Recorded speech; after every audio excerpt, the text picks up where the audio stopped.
And you are live. Good afternoon, ladies and gentlemen, mothers, fathers, daughters, sons, brothers and sisters. Welcome to the final qualifying round here for the McLaren Shadows. Here we are with the glorious M23 around the very tight and twisty circuit of Longford. My name is Chris Buxton and I'll be one of your commentators throughout these races we have ahead of us. Joining me in the commentary box, I am happy to say, is Mr. Neil Heatley. Hello to you, sir. Indeed, hello Chris, this is the first circuit that we're visiting to this evening to really be this single qualifier. You've got to remember only one person will graduate from this rFactor 2 bracket in the McLaren Shadow Series. You have to be good at pretty much everything. We've went from hundreds of qualifiers to 30 for this evening, and once these races are done, we'll be left with only one. There can be only one, as the phrase goes, but this race is going to be fantastic to see. These M23s are absolutely amazing machineries. They've taken two different champions to their respective championships, Emerson Fittipaldi in 74 and James Hunt in 76. And they are all kinds of tricky to control. Big rear tyres, lots and lots of power going down to the tarmac, and absolutely no driver aids. The only thing keeping them out of the dust and out of the fences is the driver and two very skinny rear front wheels. So these guys have got a lot of work to do, and the qualifying times are just beginning to roll in, and wow, looking at them, certainly the top three are separated by less than a tenth, and then you've got another three separated in the same tenth as well. So Nuno Pinto currently at the top of the table with Kevin Ryan 2 and P 3, all within a tenth. 200ths of a second separates first to third. Then Jan van der Heide in, if I've said that correctly, in fourth, with Kuba, I'm going to struggle with this one, Brzezinski in fifth, and James Sadler in sixth, again all within a tenth. So this race is going to be fabulous on a circuit that is really tricky to overtake on. We've got a lot of drivers very, very close to one another's pace. And you've got to remember that all three of these races will only be 10 minutes each, so it really is going to be a sprint. We may only get 5 or 6 laps round this 4.25 mile track, and the fact that it is just over 7 kilometres, and to have 3 drivers within 200ths of a second just goes to show the quality at the front of the field, and indeed the quality all the way throughout the field. But yes, you really have to be good at everything. This is our first test this evening. These very, very difficult to control cars round a real old school circuit. There's certainly no runoff here. The runoff here is a fence. But yes, and there's even a couple of places on this circuit where the cars take air. So this really is an old school circuit for these old school cars.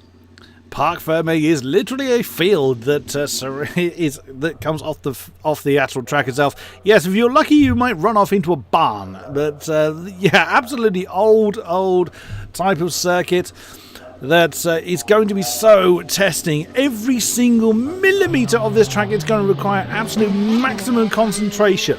They cannot afford a mistake of any kind. But equally, they've got to be so careful about the mistakes in front of them that anybody may make. It's very much like Monaco in a sense, where there is just nowhere to escape. If you make an error, then you just kind of have to ride the wave and hope. Yes, track is as fast as Monza, but as narrow as Monaco. That's certainly an interesting combination, let's put it that way. But Nuno Pinto, as you said, is on pole. And being this top 5, top 6 or so is going to have a real advantage in the race. Absolutely. Track position, absolutely crucial in situations like this, particularly where you've got a car that is notoriously difficult to control, where some drivers may feel more comfortable with cars that have traction control or ABS or some such. No such toys in any of the cars really that we've got available, certainly not the M23.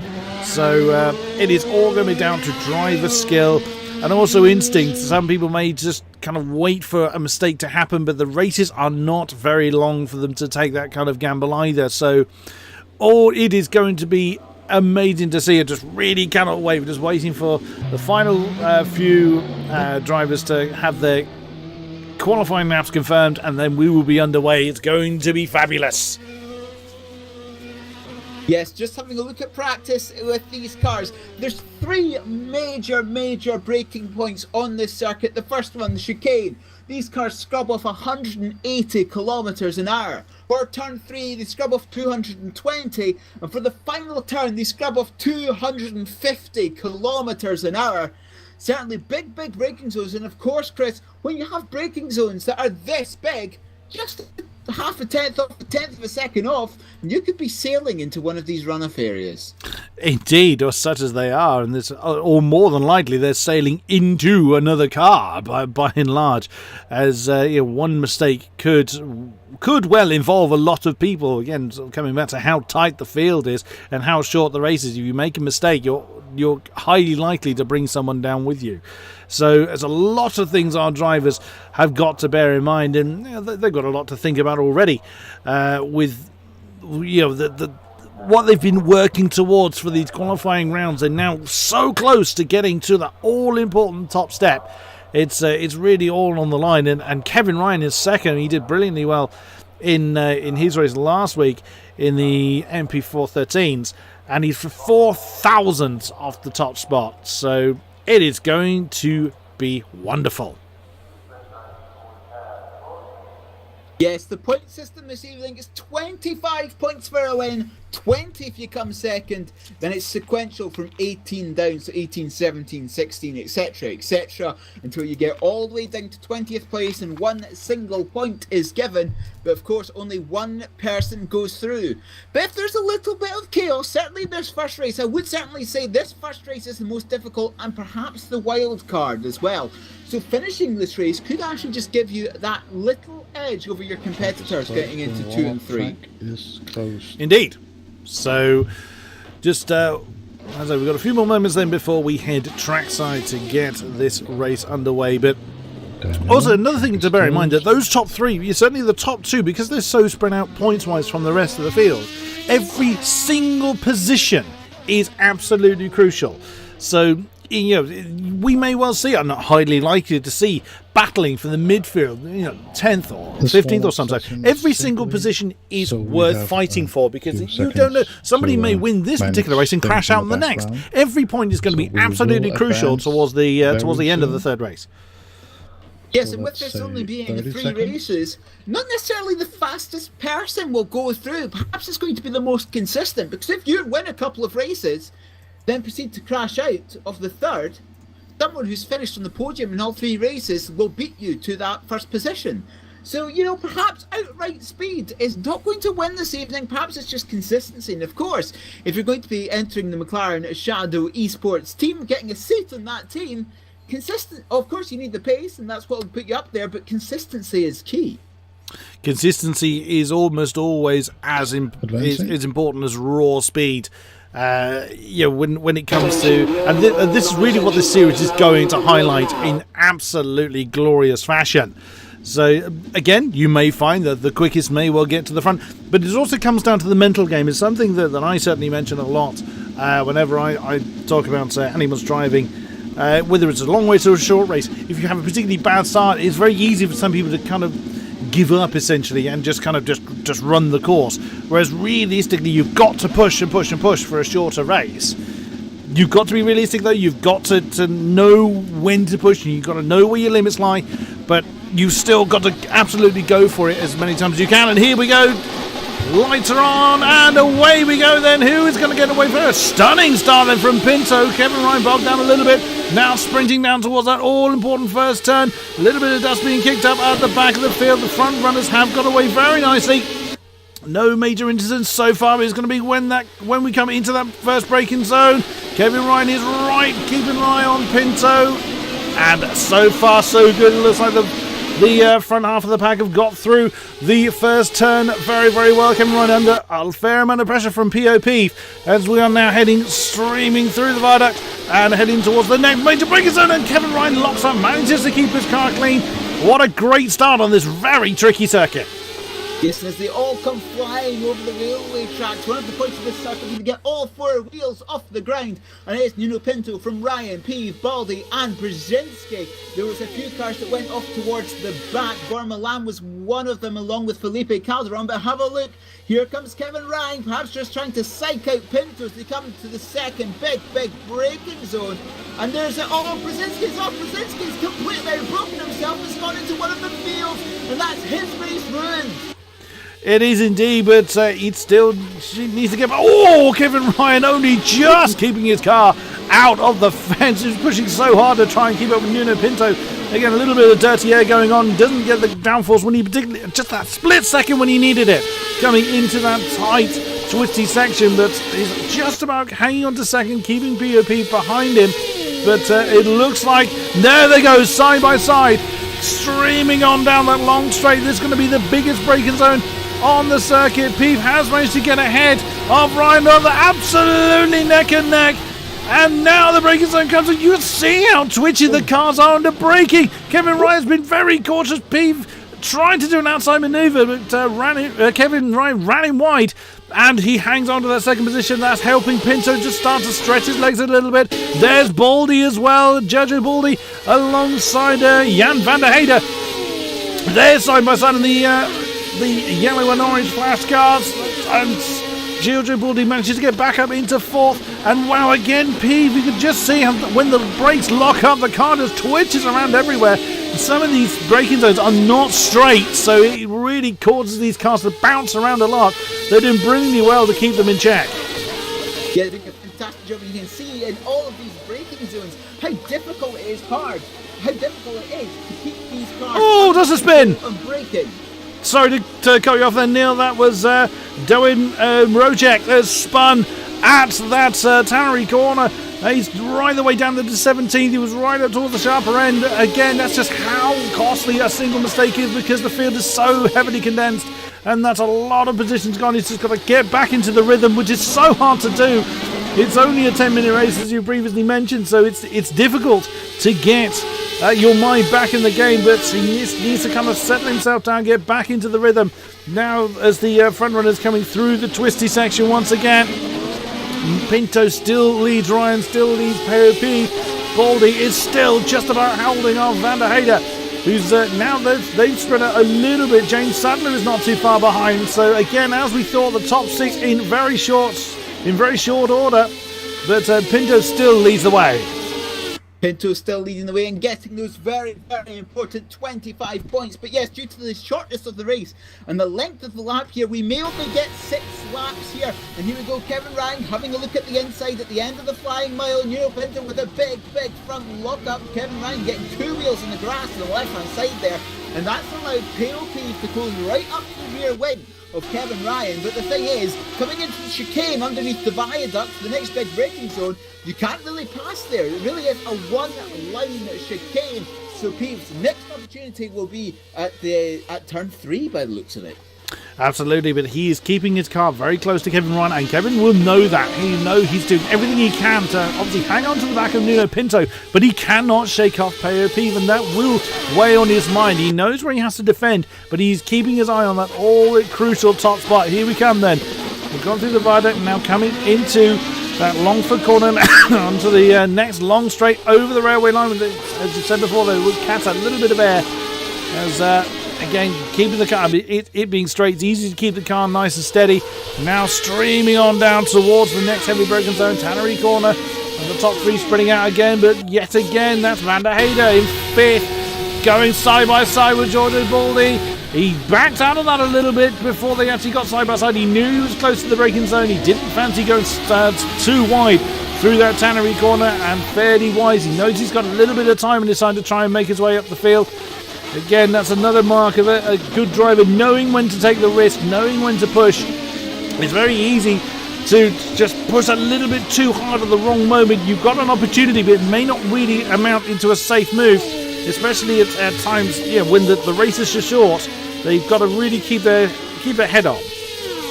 Yeah, it really is a question, as we're having Baldy and Van de Hede for 4th place. Van de Hede looks to go around the outside down the flying mile towards that final corner. He's got the move done, but can Baldy get that slipstream and come back towards the inside to the final corner? Here we go, braking hard. Pinto with a massive lock up ahead, but Van de Hede's got that position for now, but no doubt Baldy's wants to get that 4th place position back. But yes, as you were saying, it really is an interesting question.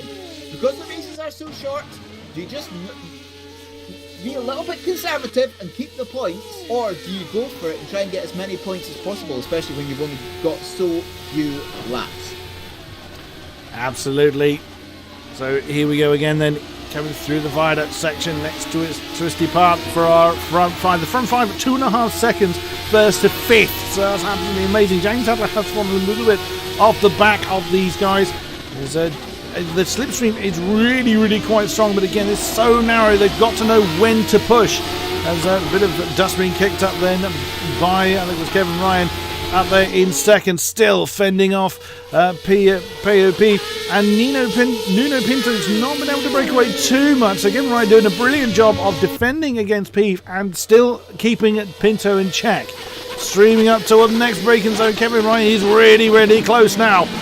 He's he took the two. I was just thinking he was taking a very tight apex there. He's overdone it. He went onto the grass and that's just pulled the car towards the inside line. He's got to be very careful. Oh no, he comes out in front of Mark Barons. Oh, the terrible, and he's collected Brzezinski. Oh no, Kevin Ryan is all undone. You've got to think he was 4,000ths of a second off the pole. He was pushing for the lead for so long, and it's just undone in the blink of an eye for Kevin Ryan. It just goes to show how difficult these cars are to control. He was in second place for the entirety of this race, and just a little bit of aggression,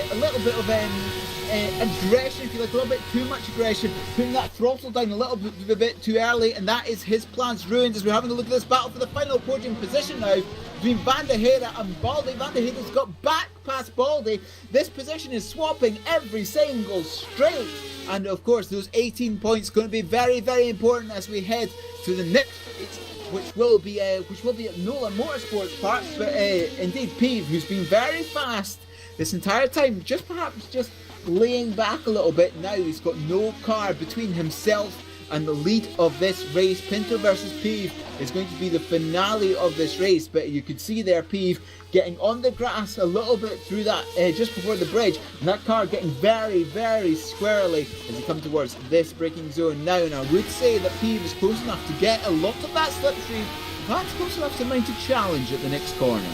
Could well be, but Nuno Pinto's had a great drive out of that Longford corner now along the Tannery Straight. Peeve is in, of course, position to try and get what slipstream he can. Baldy has got the slipstream off of Van der Hede. They have been swapping positions every lap along this straight. Then they are challenging, and again Van der Hede has defended that from Giorgio Baldi. There are very few opportunities realistically left in this race. Then top two coming through the long bridge now is going to be into Newry corner. And again, you may be tempted to throw it on the inside, and Peeve doesn't go for that. Now they're going to be on the flying mile for the final time.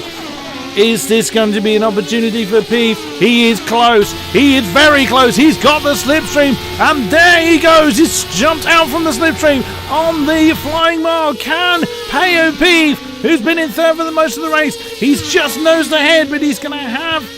And Pinto has then jumped into his slipstream. How well is Peeve going to be able to defend the lead? Now Pinto jumps out, but Peeve is going to have the inside line. A big twitchy moment for Peeve. He got onto the grass.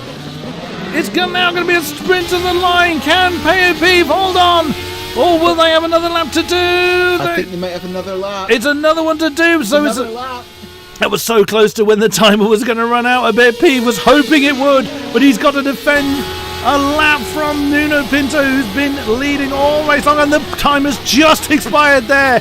So that was very close. But Peeve has got to now try his best to keep Pinto behind, but he knows where the slipstream is strong. He knows where he's got to defend. He's been attacking. He's been using that slipstream all race long, and Nuno Pinto's been such a great driver, but this is going to be fascinating for the final time in this race. Yes, and that all started from the second last corner. Pinto got in the gravel and the grass on the outside under acceleration out of that second to last corner, and that allowed Pete to have a very, very good run on him as we're having Pinto closing as they come up to Tanner in. Yeah, Peeve took the inside line and he actually defended it. Pinto realised... Oh, but Peeve's gone! Oh, we saw this mistake earlier in the race. I think it was Brzezinski that did that. Just touches the grass, loses all the braking efficiency of his car and flies off into the field. That's given Pinto the lead back and almost certainly the win, but that's of course elevated Van der Heide and Baldy up in position. So these three, Pinto now is going to be 2.5 seconds in the lead unless he flies off the road. That race victory is almost certainly his. And goodness me, where did Peeve reappear? Come back out in Fifth. So oh, not too bad. As Baldy is now having an attack on Van der Heide, moves to the left-hand side of the track as he comes down towards the final corner. It's now or never now for Gergo Baldy as they come down the flying mile for the last time, and they're neck and neck, side by side as they come into this braking zone. Can Baldy stick it round the outside? No, he's decided just to stay around the inside. Can he get the up and under in the final corner? It seems no. So for race one is Nuno Pinto from Jan van der Heide and Gergo Baldy. what a great run. Brilliantly fought out by Van der Heide and Gergo Baldy there. Considering the mistakes we've seen from such amazing drivers. I mean, you've got to also bear in mind, all of these drivers are absolutely amazing to have gotten to this point. But brilliant racing from those two on a very narrow track. A lot of it, they were side by side. Great effort then by our top three. Jim Parissis comes home in fourth. Really didn't have much of a chance to look further down the field. Peo Peeve came home from that one mistake from leading the race. He's in fifth with Stephen DM in sixth. Daniel Trzankiu finishes in seventh. James Sadler eighth. Rozak in ninth. And Florian Gaia comes home to round out the top 10. Again, this is what we're talking about consistency. Jim Parissis wasn't necessarily the fastest driver. I think he qualified somewhere about 10th place or so, 10th or 11th place in the qualifying session, and he's finished in fourth, just by virtue of not making a mistake. And again, this is what we're talking about, perhaps this being a slight wild card race. Jim Parissis will obviously have a very good feeling. He'll have a lot of momentum going into the second race here this evening. Perhaps he could be a little bit of a dark horse, one to look out for. Yeah, absolutely. I mean, you look at the drivers that didn't make the checkered flag. Milan, Calderon, Kolarak, Pelesny, Ben Horrell, Kevin Ryan. Amazing names, amazing drivers that, again, through one reason or another, didn't make the flag. So if you're behind these drivers, you just have to keep it consistent and on the black stuff to get home the win. But I think it's fair to say Nuno Pinto was just alive. He kept his head cool when Peeve did make the move and got into the lead. He didn't panic, and that's another sign of a star driver. Be able to keep your cool under these kind of pressures. Yes, being able to know when to be conservative and when to attack. Pinto did that because, of course, when he lost that lead coming into the final corner on the second to last lap, he didn't immediately go for a rash decision, say at the chicane or the corner after that. He just seemed to lay back a little bit. He managed to force his rival Pale Peeve into a mistake. Yeah. As all these cars are just coming round towards the pit to do their cooldown lap, but of course we've got to look forward to the next race, Chris. It's the MP48s. We're going forwards through time. A little bit of a mix between new and old, if you like, because it's going to be the MP48s, but it's going to be at NOLA Motorsports Park, one of America's newest circuits. And the layout that we're using really is a story of half and half. We're using the full front straight. So I think it's actually used as a drag strip when usually. But we're using that full front straight, but we're using the S's on the back. So you've really got to decide, do you want that downforce to make you fast through the S's, or do you want to take a little bit of that drag off so you can make a move into turn one? So yes, NOLA Motorsports Park, very, very interesting. And of course using the MP48s. Indeed, again, very drastic drastically different cars. So the guys we've seen at the top of this race may not necessarily have the kind of advantage or have the same kind of comfort with the next car, and how comfortable you feel in the car, it's absolutely crucial to getting the best out of it. So some people may struggle a bit more, so this is really going to be a real telling tale on how good these guys are overall. But yeah, Nola Motorsports Park, one of these interesting, much like Kota, much like Watkins Glen, there's several different ways of setting up the car. Do you go for the longer straight or do you go for the twisty bits? Again, it comes down to how the driver's style, how well they adapt to either the longer straight parts or the twistier sections. If they're comfortable with how the car is in a sort of more slipstream setup in the twisty parts, they will go for that. If they need the little bit more comfort in the twisty parts for more downforce, then that's the way they're going to go. So this, I think, is going to... Well, I always say this is going to be a great race to see. But yep, really looking forward to this one. Yes, really looking forward to this next one. Of course, personally, if I was setting up a car, I'd go for downforce, because I always want that downforce in the S's, because you can gain quite a bit of time in the S's, but you can always gain it under slipstream. MP48. That's the thing, isn't it? Is that if you go for higher downforce levels to keep you in the to keep you good in the corners, where not necessarily the overtaking is going to be good, if you can get into a slipstream, you potentially gain more from the actual slipstream effect than if you were running skinnier wings, because you're not getting a lot of drag in the first place.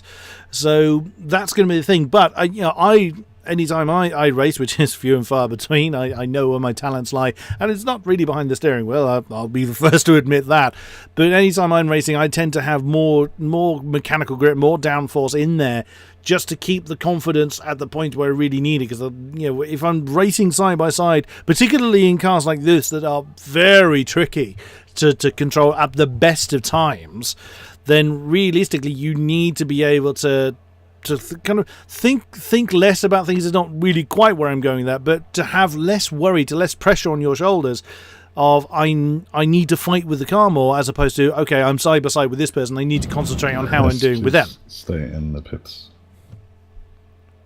Yes, and it is one of these very, very interesting questions that you always have, especially when you've got a track of two halves. So it's a bit like Interlagos, if you like, a track of two halves. You've got the very fast sectors 1 and 3, you've got that fiddly sector 2, and as you said, Watkins Glen was another example of that, as well as Kota. So we've really just got to see how these drivers have set up this MP48 for this track. Have they decided to go S's? Have they decided to go for the downforce round turn 1, 2, 3 all the way down the back straight and the final complex, or have they decided to try and make those moves before turn 1? It'll be very interesting to see, and it really is going to be very, very different to Longford in race 1, because of course you'd want minimum wing there, but here it's more of a question. Indeed. So yeah, as Neil mentioned, we switch over to the McLaren MP48. So, like I said, very different beast to the N23. Very different era of racing that the MP48 was used.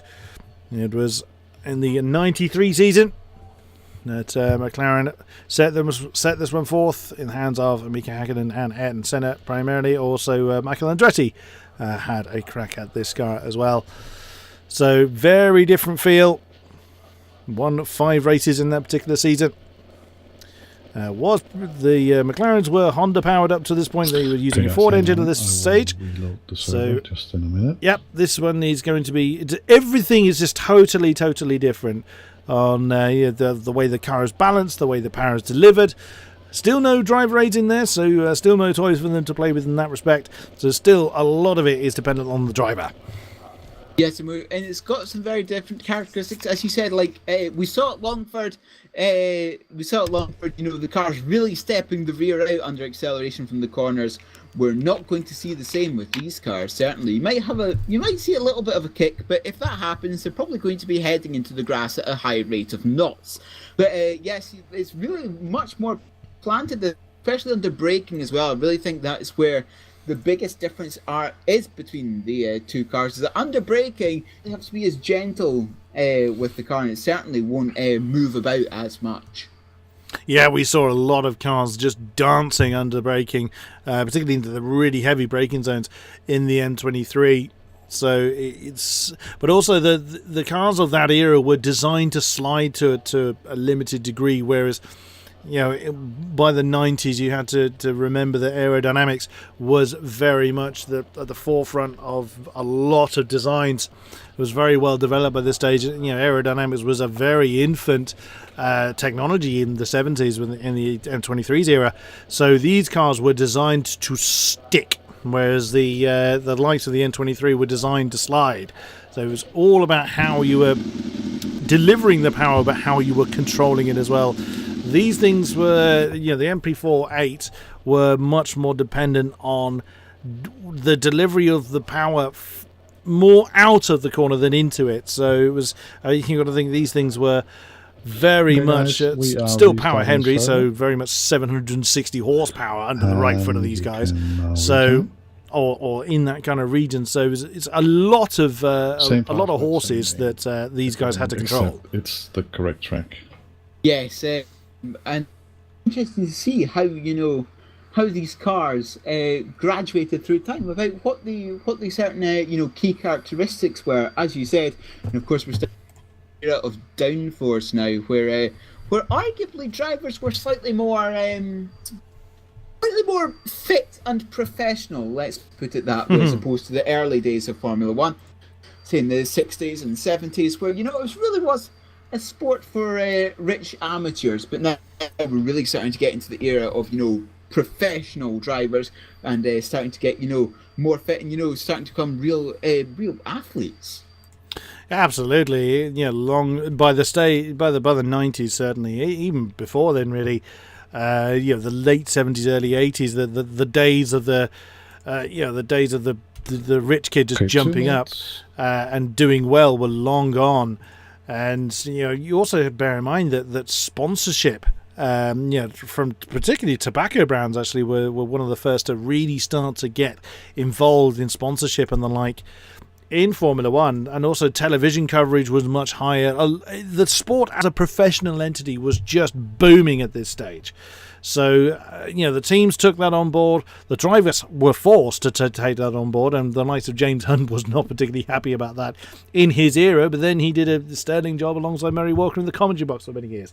So, he took it on board eventually, but you got to think that, in his day, he was very much the wild child. Yes, and this is certainly the point where, as you were saying, F1 was booming. It started to become really popular. It started to become, properly on TV with broadcast and everything. It was no longer the date. It was really no longer the date of people commentating on a phone. Sometimes, they'd actually go to the circuit and, be there in real life, if you like. But yes, this is the point. Certainly, the difference between the era of the M23s and the era of these MP4-8, it started to get a lot more professional. It started to become, really popular on TV, and perhaps we lost a couple of the personalities, let's put it that way, like James Hunt. But in return, we started to get some pretty good racing, and you no longer had races that were won by a lap, 2 laps, or more. Of course now in the M23 area, reliability was a big issue. Really, your championship hopes relied on how reliable your car was, but now they're starting to get a little bit more reliable, so we perhaps see the faster drivers come to the fore. Also, back in the era of the N23, the chassis were used by various different teams. The engines were bought straight off the shelf. Formula One wasn't in its kind of very competitive era as far as how well the teams. It was still the richest teams or the best kitted teams were still doing well, but you still had independent entities, not necessarily independent drivers by that stage. That had long gone. Someone turning up with a car and doing well. That era had been eradicated. The costs were too high by that stage, even at that point. But you still had smaller teams really putting the cat amongst the pigeons to the establishment. In the early 70s, in the late 60s, to a lesser extent.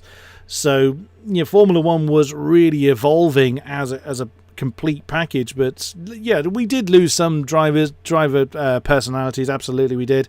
But also, I mean, the sport was exceedingly dangerous back then. I mean, go back far enough, and there was a driver, losing their life every week almost.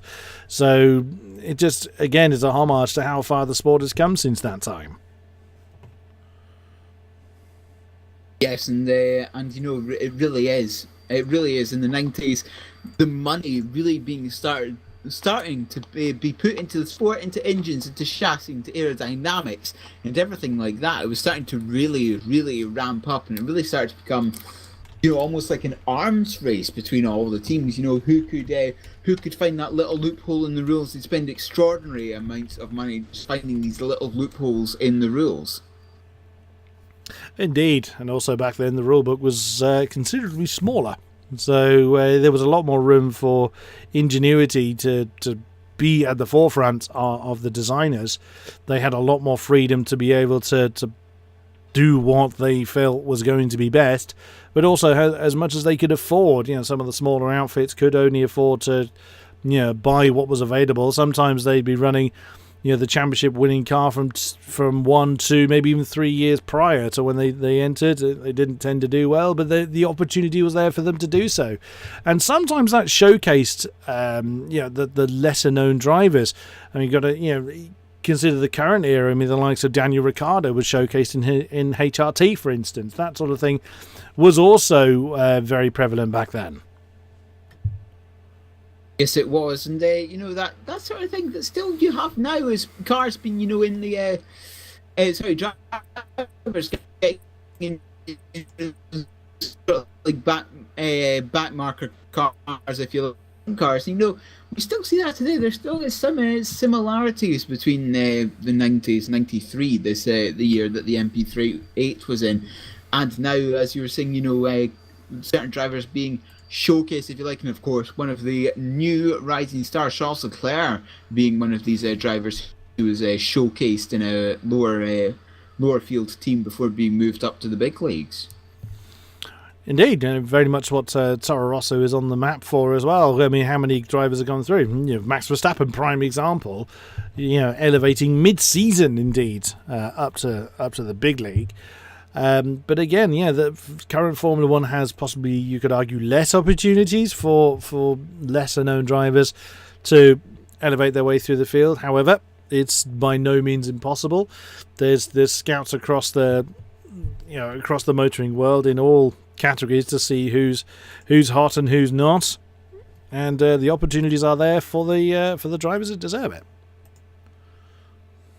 Yes, and again, as you were saying, it's very difficult for these. It's very difficult, perhaps, for new drivers to get into the sport. Of course, there is only 20 seats now. Then there was a few more, but we really were starting to get into the era. Well, not era, but starting to get into getting paid drivers in the early 90s as well. People who were sponsoring the team or even ran the team themselves just so they could have a seat in Formula One, whereas opposed in the 70s or so, it really was people just kind of turned up. They could do a few races. They didn't necessarily need, they needed to be a little bit rich, but they didn't need to bring millions and millions of dollars to their team. They could turn up, just do a few races in the season, and have their fun. But really, at this point, you're starting to get into the vast majority of the field doing full seasons. Indeed, yeah. There's hundreds of examples of drivers just that were recruited for a single race, perhaps. Someone that may have been known in their local region as a bit of an expert on a particular track. Someone picks them up for that particular run. You've got certain examples of certain tracks that were used in other series. I mean, go back to the 50s. The Indy 500 was classed as a Formula One race. So technically, you've got a lot of drivers that only ever did the Indy 500 actually classed as Formula One drivers because that race was on the F1 calendar back then. Yeah. You've got the likes of South Africa had Kyalami, that had a lot of local series that only really used the South African circuit. But again, Formula One went there and used some of the local talent at the time. So again, the history is littered with one-off drivers, perhaps, that were only known for being an expert in a particular place, but gave them an opportunity to be known to the greater sport. Yes, and really, as we come into this era again, we're starting to get rid of the dangerous street tracks like Longford, for example. Really starting to get rid of them, and we're now getting in towards the professional circuits, if you like. As you were saying, having a look at the 1993 season, the first 5 races, for example, Kyalami, Interlagos, Donington, Imola, and Catalunya. So at this point, we're really starting to get into professional circuits, with proper safety measures, let's put it that way, as opposed to before with ones such as Longford and even the Targa Florio at one point. Just having these street circuits, if you will. So it really is starting to get more and more safe, if you like, Formula One at this point. And partnering with that becoming safer, if you like, the cars are still getting faster. Indeed, that was a measure that the sport had to take into consideration at some point. They did what they could with the tracks, runoff areas, safety measures, etc. But I mean, also bearing in mind that a lot of safety measures were actually opposed in the early days of the sport. Even though the loss of life was the danger of it was very high, but the regularity of it was startling, and you had a number of people within the sport that didn't want that level of safety. I mean, Jackie Stewart is famous for championing the need to have greater security measures other than just bales of hay along the side of the track, for instance. Things like that were just not considered, were not given any real consideration. But eventually, then, when the ball started to roll, as far as safety was concerned, it's been an integral part of the car design, track design, and every element of the sport since then. So we'll see as we move into race 3 this evening. Afterwards, this speed getting faster and safety being a little bit more important as well. But we'll get to that race when, of course, we come to it. But soon we're going to have qualifying for the second race, the middle race of this evening. And the question is, can Pinto, Van der Heide and Baldy continue their fine form? As we're having a look at the first times come in, and put it this way, this track a little bit of a bull ring, getting into the low 50 seconds. Absolutely. Then also with people in the practice session, there's always an element of sandbagging that tends to happen. So the people then using the opportunity the last few minutes to reacquaint themselves with the car, their braking zones. Of course, these guys would have practiced this leading up to this event. But when you are jumping from one car to another, you do have to unlearn the previous car. It's very easy to, you get that element of muscle memory. You come into a corner expecting that the tail to go completely nuts or for it to understeer, and suddenly you're off into the grass on the inside because you haven't relearned, you haven't got yourself into the correct mindset for the car you're in. So these guys are using that opportunity, and most people are at least coming out on the circuit, whether they're setting a lap or not, they're at least using the opportunity to reacquaint themselves with the car. Very short time, so within 1 minute. Yes, and that really is the difficulty about this, using 3 different tracks and 3 different cars in one evening. And again, that's part of what really makes a driver worthy of being part of the McLaren Shadow Esports team, is having the ability to adapt very, very quickly between certain setups and tracks. So again, this is something that they're looking for in this series: is how good are you adapting? Absolutely. And there's more practice times that start to roll in, seeing familiar names heading towards the top. Van der Heide and Peeve looking pretty strong then in the low 52. Well, high. Paresis was in 4th as well. Yeah, indeed. But this is where it's going to count when rolling into qualifying.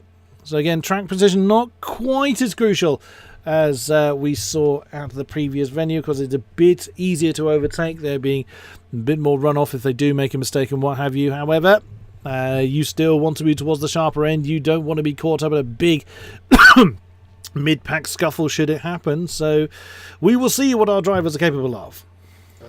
Yeah, we'll see what they are capable of, but this really is, if you had the dangerous track, you know, the old school track last time out at Longford, this is your bull ring, 52.5 seconds roughly. Perhaps we're going to see lower than that, 52, or perhaps even into the 51s round here. So again, this is going to be our bull ring for this evening. So two very, very different styles of driving around the tracks and two very different ways of setting up the cars. Of course, two very different ways of racing as well, because here you've possibly only really got one overtaking spot as opposed to Longford last time you had 2 or 3. So at this point, you've really got to make this qualifying session and you've really got to make those overtakes count. Indeed, the track is not particularly wide in various areas, but it is a little bit more forgiving should a mistake happen. Yeah, absolutely. As you say, Neil, the method that you attack the track, the way you put pressure on your fellow competitors, this is more about forcing a mistake on your competitors, keeping your competitors' mirrors full of your car, letting them know you're there, maybe trying for a move, maybe faking a move even in certain aspects. But that's what it's really going to come down to. We're not going to see we might see a few wild lunges going on. I mean, that's possible in any circuit, but these cars, as long as the drivers are at one with the car, we should see some people being creative with their overtaking opportunities. Yeah, coming into turn 1, it looks like they're hitting 310 kilometers an hour plus coming into that braking zone and coming down to about 170 or so. So still it's about 140 kilometers an hour they're taking off or so. But yes, these are very, very fast cars. Coming to the S's, they're pushing 300 kilometers an hour before they start lifting off the throttle. So you can really see the advancement in speed in these cars because of that. With that short-ish start-finish straight here at Nola, they're reaching speeds higher than they did at Longford with the M23s.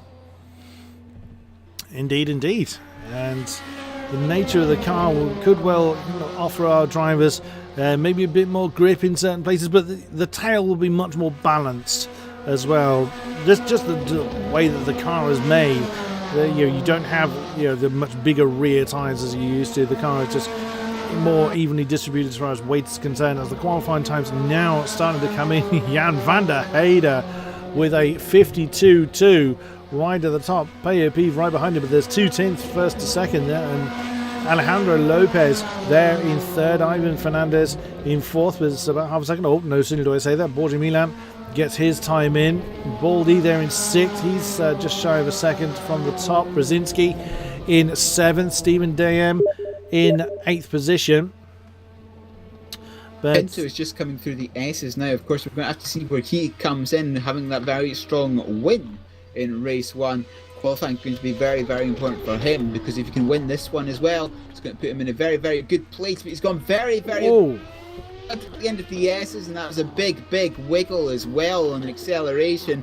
I don't think this is going to be as good a lap for Pinto as he comes up towards the line.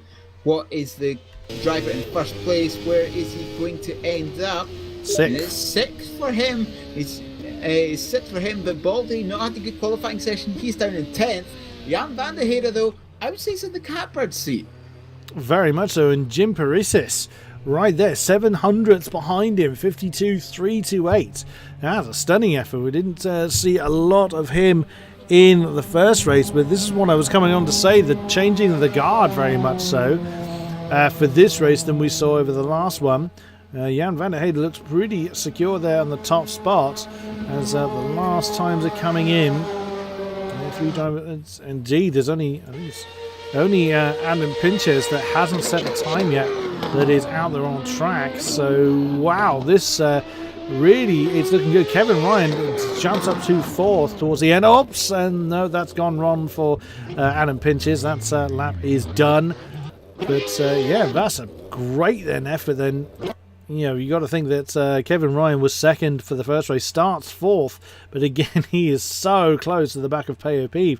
Nuno Pinto, that big wiggle as he was coming through the S's. It's really cost him. That's 4/10 off the top spot. I think it's fair to say there's more time to be found from Nuno, but it's going to be how he comes through the field that will make the difference this time. Yeah. Certainly. So the car that finished second at Longford is on pole position here. The car that finished fourth is second, and the driver that finished fifth is third. So, you know, we still got a few of the front runners here. And I would certainly keep your eye on Paresis here, because as you said, he did a very good job in getting up the field in race one. Qualified second here. He may well have a very, very good chance at winning this race. But of course, these top three have to be careful, because you've already got those good results from race one. You really don't want to throw that all away in race two. Very, very much so. And again, as Kevin Ryan rather demonstrated in the first race, all it takes is one mistake. Well, several drivers did, but Kevin Ryan was at the forefront when he made his mistake that dropped him so far down the field, and it caused a few problems for some other drivers. But you've got to think that Van der Heijden and Paresis separated by 7,000, and then third down to sixth was in the same tenth of a second as well. So Peeve, Ryan, Behrens and Lopez. Are about to get yeah, again, mentioned before, all of these drivers are absolutely fantastic. But yeah, I think we could well see a very different order this time. Yes, it's going to be very interesting to see what the strategy of these top three are going to be this time round, because of course they've got to protect their points. They've got to protect where they are in the standings at the moment. What strategy are they going to use? Are Paresis and Peeve and Van der Heijden going to be very, very aggressive? Or are they going to be a little bit more conservative to try and keep those all-important points as we're about to start race 2 here this evening? Indeed. So here we go then. The lights are on. Engine revs rise. We are, and there we go. Then Kevin Ryan's had a pretty decent start. Terrible start then from Paresis. That's going to drop him down to third and possibly even fourth. Mark Behrens, a stunning start then from fifth. 3 wide coming into turn one for the second row. Peeve and Van der Heijden with swap positions. Great start then by the purple car of Peeve. Here we go through turn one. Oh, big trouble. There's Ryan and Pinto. Oh, huge issue then. That is Kevin Ryan. No rear wing on his car. Lopez was caught up in that. So was Nuno Pinto. He was caught up in that particular problem as well. So on race winner last time around. Oh no, huge issues as well as they've continued on. There's King-Kodiak that's been caught up in the next one along. We've lost Horrell and Calderon as well. But Peeve now up into the top spot. Van der Heijden is chasing him. Garibaldi once again, he started in 7th or so and is now up to 3rd by minding his own business and keeping his nose absolutely out of trouble. And now Rojak is chasing on in 4th, but there's a bit of a train forming behind Ivan Fernandez. It's Borja Milan, who I think retired from the first particular race. He's now up to 6th. So again, in a blink of an eye, lots of things changed. But Jim Paresis is already in the pits from following on from the first lap incident. Oh, goodness me. What a shame for such a great start. Yeah, Baldy was actually outside the top 10. I think he was 10th or 11th. He qualified then, up into 3rd after 1 lap. Very, very good recovery from him. But indeed it is Peeve, Van der Heijden and Baldy, your top 3 as we're just about to end lap 2 here at Nola Motorsports Park. Can Van der Heijden try and catch Peeve? It's going to be a very, very interesting question. But indeed, Morzek and Fernandez, Milan, Behrens, Ciara, DM and Shiranu, your top 10 here. But yes, the top 3 here were all in top 5 racers in race 1, so it really is going to be interesting to see what the points situation is going to be at the end of this race if it stays as it does. But of course, there's never any guarantee of that. No, indeed, Van der Heijden is not letting Peeve go at all, but we saw how well Peeve dealt with pressure in the first race. Van der Heijden, him as well, in his battles with Garibaldi. Now, Baldy is about 1.5 seconds off the back of Van der Heijden, but as the top 2 starts a fight, that could help, or is likely to help indeed, the yellow-coloured McLaren of Garibaldi catch up with that particular top 2. Look at Van der Heijden. He's trying his best to hang on to Peeve. Peeve also needs to bear in mind whilst he's got some clean air at the moment, he'll know full well Van der Heyde is there.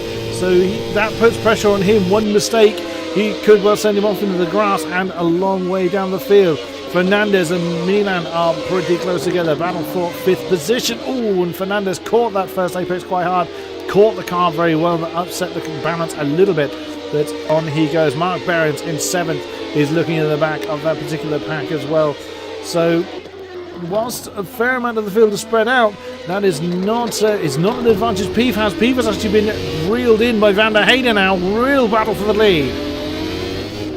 It's a real battle for the lead as they're coming out of the final corner now as Muscat comes into the pits ahead, and they're coming onto this big start-finish straight. The best part of 15 seconds of full throttle all the way down, reaching 320 kilometers an hour before they start braking for turn 1. Van der Heyde is closing, but not close enough to make a move this time round. He moves to the right-hand side just to make sure that Pief knows that he is there, using a little bit of that psychological game here. But yes, we're starting to see the difference in the cars, aren't we? Because of course a lot more aerodynamics now, which means there's a lot more dirty air, makes it slightly harder for cars to follow each other as well. That is true, and also down to the setup that the drivers are using.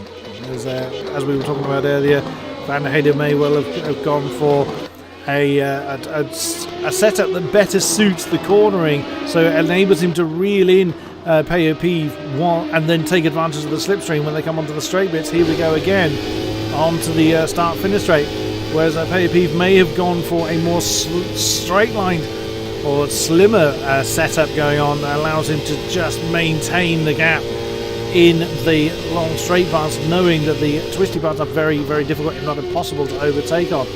There's Van der Heyde almost runs a little bit wide, gets the car a little bit unsettled, but catches it. But they are actually getting away from Gerger-Boldi, and Mrozek up to 4th now. He's homing in on Gerger-Boldi. That's a battle for 3rd position. Behind them is Ivan Fernandez and Borja Milan. Battle for 5th. They're not too far apart. Mark Behrens is a little bit behind them, but not too much. And Ciara is in the side of Behrens, and then you do have a bit of a gap to Stephen Diam, and Stranku rounds out the top 10, but he's got Florian Guerra and David Berenak in short order as well. So there is, as we would expect to see, fighting up and down the field. Oh, here comes Van der Heyde again on Pief. This is a battle for the lead. Pief feeling the need to go a little bit defensive, and Van der Heyde again has a look, but he's not quite close enough, but he's been gaining lap on lap on lap. It looks like he's set to challenge for that lead.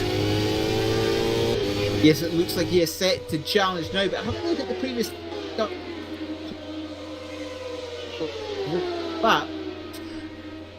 I would like to say that Van der Heyde's car is more set up for the technical section to Pief's. Yeah, absolutely. That's how Van der Heyde is able to just stay in touch when where Pief doesn't have that particular pace, and then getting onto the straight, because Van der Heyde is in that slipstream. He loses the drag that his extended downforce will give him, although Pief has had a pretty good run out that final corner, able to maintain. That's less than half a second between the two, but that's a lot of pressure on Pief's shoulders that he's got to deal with. Gerger-Boldi there in 3rd has got Mrozek in short order, while the orange car is in striking distance of Gerger-Boldi now, so the challenge for that last podium position is definitely on, as well as the battle for the lead. But Boldi's got a stunning run through the S's, and actually opens up a big gap between himself and Mrozek. Exactly is the same effect as we've got with Van der Heyde and Pief, just the other way around, whereas Pief is quick in the straight and not quite as strong in the twisty sections. Van der Heyde doing his best, but he's just not getting that drive out of that final turn. That's what's letting him down, because Pief is able to just get ahead enough to prevent Van der Heyde from mounting a challenge into the first turn. As Stranku actually brings his car in, so that's going to drop him well out of the top 10. So that's a bit of a shuffle towards the top end of the points table. There's a little bit of a shuffle, and this is just very rough arithmetic. We will get your updated point standings at the end of this race, but just rough mental arithmetic. At the moment, Peeve has 41 and Van de Heve has 40, I believe. So very, very close between these two, and Van de Hede really wants that 10-point swing in his direction as they come across the start-finish line now to begin lap 10 of the race. And have a look at this, Van de Hede closing. He's definitely much closer this time round. He has the need to take a defensive line, a very defensive line into one. Van de Hede, and he'd be very, very brave to try and find the outside, but he's got the up and under, or at least trying to, through two. Very close, Van de Hede a little bit faster at this point, but Pete went very wide through two. That's like Van de Hede through. Very nicely done. Yeah, Van der Hede thought about a switchback coming through turn one. He actually topped out. He had nothing left in the tank. That's how the chart ended coming into turn one, but he's forced Peeve into a mistake. It was a very simple mistake, but it's just been enough to knock him off that top spot. And now Van der Hede's got to run. He's got to get more of a gap between himself and Peeve than Peeve had to him last time around, because Peeve is going to have the pace along this back straight. But Van der Hede's had a great exit from that last turn, less than 2 minutes to go. I would say we've probably got 2 laps at best that's remaining at the particular circuit, but Van der Hede is in the driving seat, but he's got to hang on to it now. He's got to deal with the pressure of Peeve. He knows how quick Peeve is, but equally he knows where Peeve is weak, so he's got to be able to capitalise on that as best he can. He's got to try and capitalise on this. Peeve, though, doesn't appear to have the pace at this point. He's the best part of 9/10 of a second off the rear wing of Van der Hede. Make that pretty much a second as they cross the split line for Sector 2. But as they come round, Van der Hede appears to have just ran away with this. I think they're just going to be coming on to the final lap. Indeed, as Peeve actually had a big slide coming through that last turn. Ivan Fernandez has fallen a few positions, so Garibaldi then fairly safe in third. Borja Milan up to 4th position, Fernandez 5, Ciara now up to 6th position, Mark Behrens in 7th. The timer has expired, so we are on the final lap. Mrojek 8, DM 9 and Florian Gaia up to 10th. Nuno Pinto, I keep getting those syllables wrong way around, is up to 11th now as they're coming past a smoking Lopez, I think that is. But yeah, Van der Hede, wow, once he's got that lead, that's over it. It's nearly a second and a half now between first and second. He's capitalised on his extra downforce. He's timed that brilliantly well. He didn't want to allow Peeve time to counter-attack, but he didn't need to, because wow, the gap he's opened up for himself was very impressive. As they're going to come across the line. Winner of race number 2 is indeed Jan van der Hede. Very nicely done. Peeve 2. Baldy is going to come across the line. Another podium for him. Borja Milan, he will be happy with that in 4th. Fernandez 5. Ciara in the 6th. Mark Behrens 7th. And Rojek in 8th position. Florian Gay is actually up in 9th. There's been Stephen DM is actually went into the pits in the last moment there, and Nuno Pinto comes across the lines around at the top 10. Polesny 11, and that's Lee Jack in 12. James Sadler 13, with Eros I can't pronounce this properly, Masiuli was line 14, with Brzezinski. Wow, Brzezinski right the way down there is 16th, and Adam Pinches, we saw him towards the tail end of qualifying. Kevin Ryan down there in 19th position. The Senna-covered McLaren did him no favours this time with that early problem losing the rear wing, but he pressed on nonetheless, and Lopez and Muscat rounding out the finishers.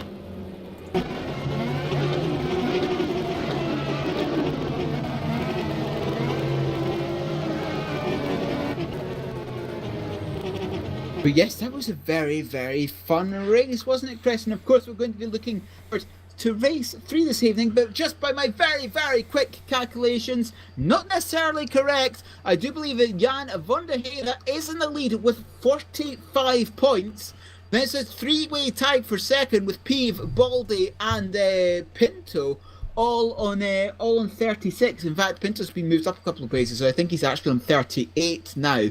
So at the moment, Van der Hede is in the catbird seat by about 7 points or so. But you've got to remember that the gap between first and third is 7 points. It could change in the blink of an eye once again, so it is not guaranteed. It's not set in stone at all. And once again, not it's not been our servers? pole sitter that has won the race either occasion. So the qualifying position, while still important, don't get me wrong, is not the be all and end all. And again, it would be very easy for our drivers to just allow that mental game to go negatively against them. I didn't qualify where I want to. It just goes to show that anything is possible in a field like this. Yes, and of course, anything is possible as we move on to race 3 of the evening. We're going to go forward in time again. Not quite as far this time. We're moving forward to 1998 and the MP413, the one that Hakkinen drove to a championship. And we're going to be going to a track that Formula 1 didn't use, but certainly you've got to have a very, very soft suspension, as race 3 this evening is going to be at Sebring. An American classic in the form of Sebring. Yeah, that's going to be fabulous to watch. It's very different again. It's kind of similar in some ways to the Red Bull Ring in its rough shape, but it's just such a broad track, still used today in a lot of endurance racing. So yeah, this one will probably be much more kind of naturally familiar. When you have lesser used tracks such as Longford, there's less kind of inherent knowledge of it, especially if you don't see racing there anymore. A lot of tracks that you will watch and then kind of drive yourself, that you've got a lot of ways to get inherent knowledge of a particular circuit, whereas lesser known tracks you kind of have to learn on the fly, but kind of learn just by that experimenting. Push too hard here, you're off into the wall or off into a field, as we saw in Longford. So Sebring is going to be one of these tracks that's just much more familiar to our drivers. Indeed, and this is something that these drivers have had to take into consideration as they've been practicing the past week or so coming into this finale, is that they possibly spent a bit more time trying to learn Longford, because it isn't a really well-known track. Perhaps used a little bit more time trying to learn NOLA, because that isn't really a track that's used that often. However, perhaps they've practiced just a little bit less for Sebring, because everyone knows that track, or at least the vast majority of people know that track. And if you're in here in the final 30, I certainly expect you to have raced at Sebring a couple of times in the past. But again, this is an unconventional pairing, if you like, because F1 cars race Sebring. We've never seen that one before. Indeed, we have not. We have not seen Formula 1 grace the American circuit, but exactly as we've said, this one is just will just be more known to our drivers. It has several characteristics of other tracks, such as the Red Bull Ring. Road America is there's comparisons to that as well. Much longer circuit, just shy of 6 kilometers, 3.7 miles of Sebring, 17 corners. So again, a very different car, very different circuit. So our drivers will need to kind of, again, same as I was saying before, from going from the 23 to the MP4-8, they'll have to learn how to go from the 8 to the 13. May not seem such a drastic change, and in some ways it's not. There's more familiarity from the MP4-8 to the MP4-13, but the MP4-13 is, again, it's a very different beast to the MP4-8. It's a astonishingly fast V10 engine in that car, screams itself to death. Real throwback to the way the Formula 1 used to sound. Not that I'm complaining in the slightest. It's a glorious noise. But yeah, Mika Häkkinen's championship winning steed is going to be where this qualifying rounds comes to an end, and that's can't say I'm not looking forward to it. It's a shame that it has to end, of course. It's been great racing we've seen tonight, and I wholeheartedly expect there to be some great racing again. But what a great car to finish with. It is a fantastic car. In a way, I think the braking for these MP413s, braking hard for the few corners that we have here at Sebring that you need to brake hard for, could in some ways be so much more difficult than what we had at Longford with the M23s, because of course this era of car, again, we're still in the 90s, so aerodynamics is king. But when we've got this laser scanned version of Sebring that Studio 397 released earlier this year, and so it's got all of the bumps. You get to feel every single bump, and with these cars being designed to stick to the road, they're certainly not going to like these bumps. Very much not. Formula One cars are not happy when the road is not flat, which broadly they are, but any kind of deviation from flat, these things notice very, very much. And whilst, and also there's an astonishing amount of power. There's a lot of horses these guys have got to bear in mind. So it's going to be another real test of our driver skill. Okay. Yes, and of course, again, this being another 10-minute race, we're not going to see as many laps. Perhaps only 6 or 7 laps right here, because it is a very, very long circuit. As you said, almost 6 kilometers long. It's got some very... You can't see the exit because there's these drivers. Very true. So again, a lot of changes that our drivers have to bear in mind for not just the car but also how the track feels. But because this circuit is much more known, there's again lots more kind of inherent knowledge on where the kind of bumps, where the undulations, where how the track flows. Is there any particular banking or not necessarily banking, but just undulations in how the track, is there any kind of dips in the road, these kind of things. It's much more quicker for these drivers to be able to kind of get that knowledge in because it's a much more known circuit. Yeah, much more known circuit, as you said, but as also you've said previously, not used for F1 cars, used mostly for endurance racing. So GT cars, MP2s, MP1s, very, very different beasts. These McLaren F1 cars, but yes, an unorthodox combination. And that's just throwing a little bit into the mix as well. These drivers, again, having to adapt cars because, of course, the cars are a little bit different. Perhaps not as different as the M23 and the MP48, but still a little bit of difference. And again, a completely different style of track as well. This track is a road course. It likes to think it's a street circuit. We've seen that combination come up a few times in real life F1 as well. But it's... The drivers knew what they were up against, so it's one of these things that it's just going to be all down to how they do on the day. Again, one mistake, and because these cars are incredibly fast, when you do make a mistake, I mean, there's a long old straight from the penultimate turn to the last turn. So whilst that's essentially a 3-part bend, turn 17. It's still going to be a case of if someone makes a mistake there, it could be quite destructive. Yes, and of course we're starting to get to the point where I don't particularly like driving the cars at this point, if you like, because I find that my brain physically cannot comprehend the corners coming at this pace to you. So we're starting to get to the place where I don't have much driving experience in these because my brain just can't handle it. I'm fully with you on that one, Neil. I'm too old to keep up with with just how much it takes to drive these things absolutely flat out for...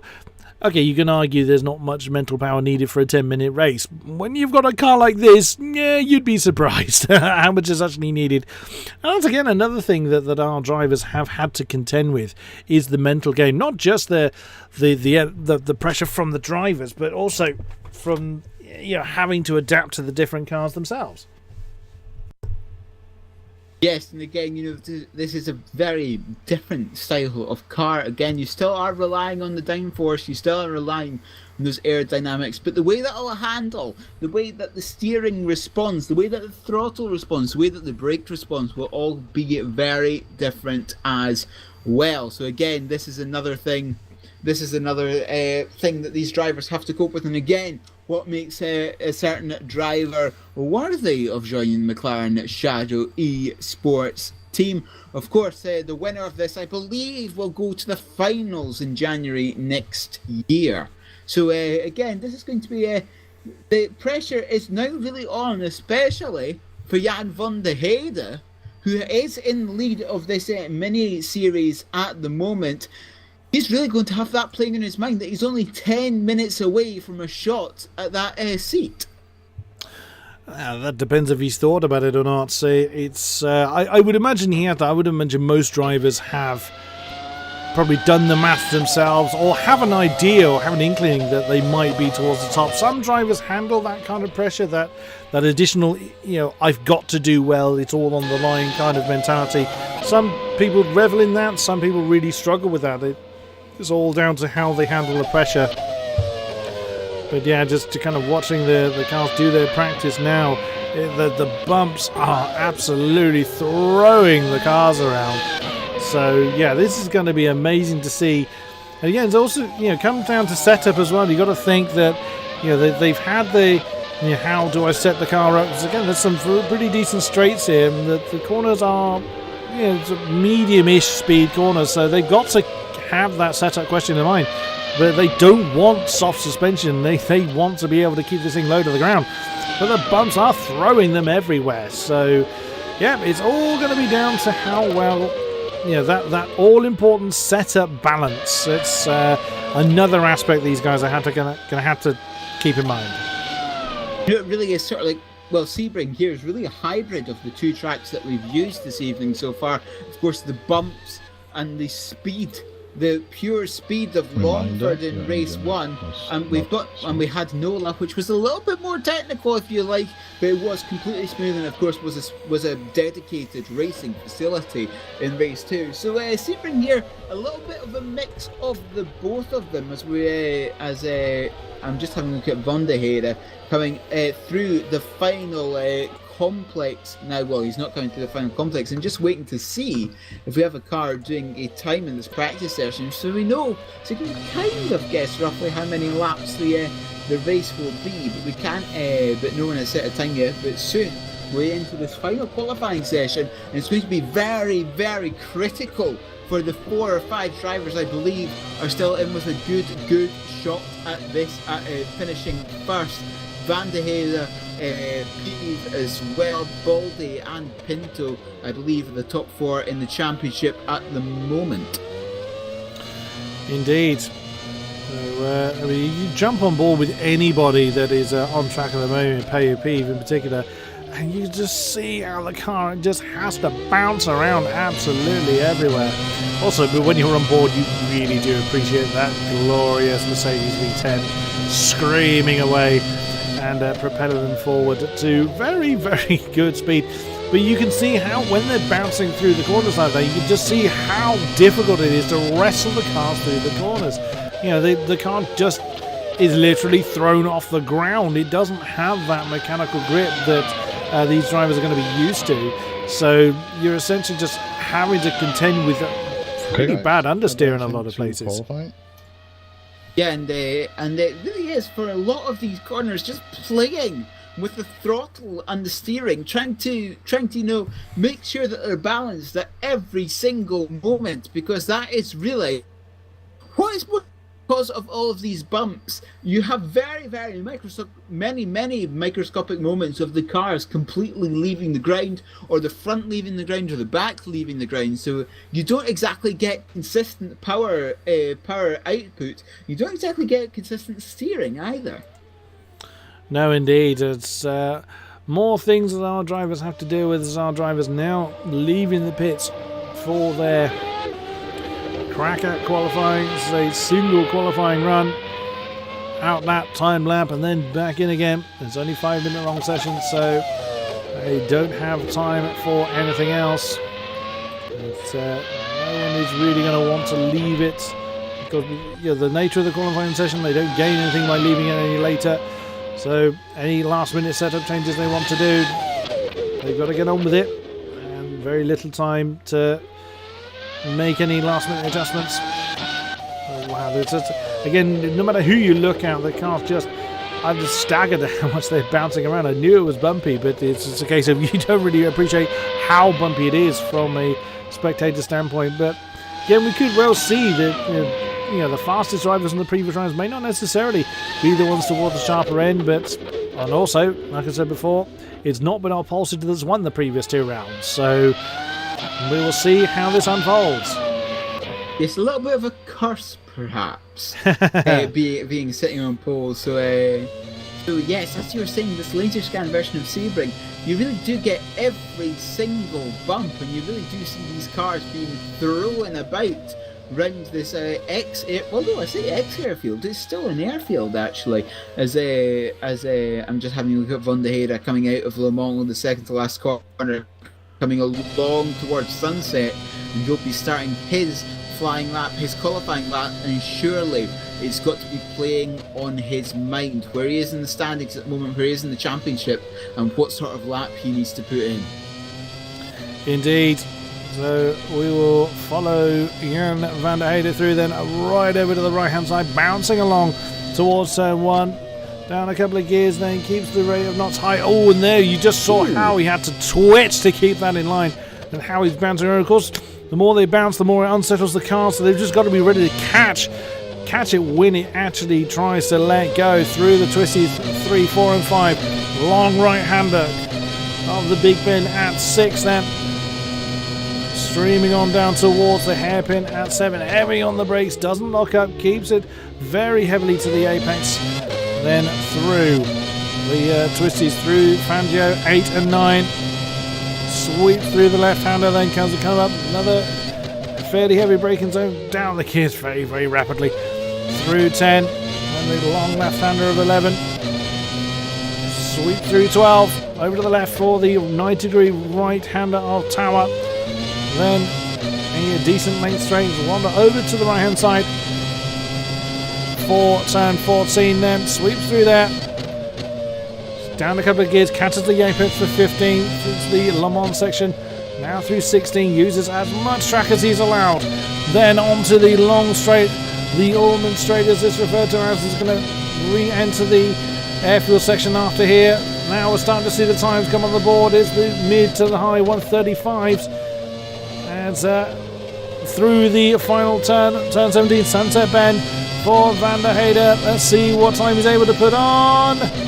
It is 4th with a 136.3. That's pole time of 135.5 by Alejandro Lopez currently.